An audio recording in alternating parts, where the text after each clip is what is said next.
Assalamu alaikum wa rahmatullahi wa barakatuh. Welcome to day 8 of 10 tips for 10 days. Allah subhanahu wa ta'ala mentions in the Quran, وَلِتُكَبِّرُوا اللَّهَ عَلَى مَا هَدَاكُمْ, so that you may glorify Allah for having guided you. So Allah subhanahu wa ta'ala is encouraging us to say the takbir, Allahu Akbar. Why? Because Allah subhanahu wa ta'ala guided us and we did not ask Allah subhanahu wa ta'ala for guidance. So in these blessed 10 days we should recite the takbir more and more. As we will know from tomorrow, the 9th of Dhul Hijjah, after Salah we will say Allahu Akbar, Allahu Akbar, La ilaha illallah, Wallahu Akbar, Allahu Akbar, Walillahil Hamd. It's important to understand the meaning of Allahu Akbar. It's not just Allah is the greatest. We need to internalize the meaning and understand this great phrase.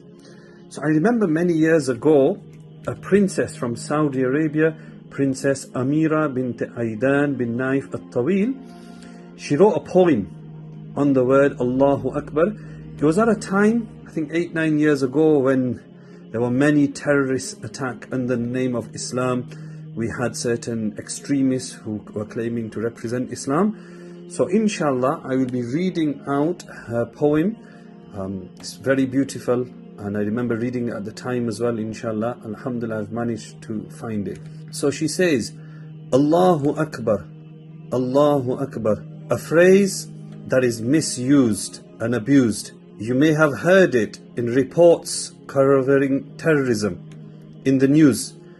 You may have seen videos with 6 twisted minds screaming it before explosions and beheadings. But we, the Muslims, we know it when we celebrate, when millions gather and concentrate, becoming one, no color, no race, and only faith, saying Allahu Akbar, Allahu Akbar, for the Almighty, with one voice, one love, and no hate. We know it from every salah 5 times a day. It starts with Allahu Akbar. We say it on every occasion and repeat it in every way. Allahu Akbar when we are startled by beauty. Allahu Akbar when we are frightened by disasters.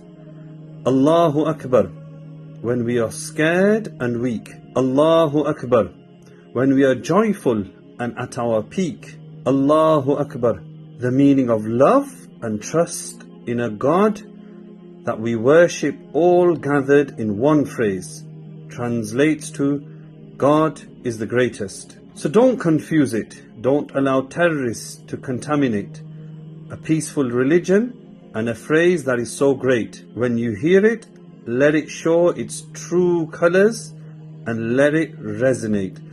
The Allahu Akbar is about love and trust, and 1.6 billion Muslims bow down to Allah. Allahu Akbar, Allahu Akbar, Allahu Akbar during every prayer, during every moment, during every memorable moment.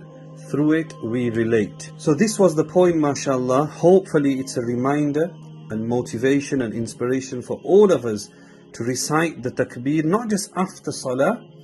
After salah we must do that, but also walking, talking, cooking, cleaning, during your chores in the house, coming to the masjid, walking back from the masjid. Say Allahu Akbar, Allahu Akbar, La ilaha illallah, Wallahu Akbar, Walillahil Hamd.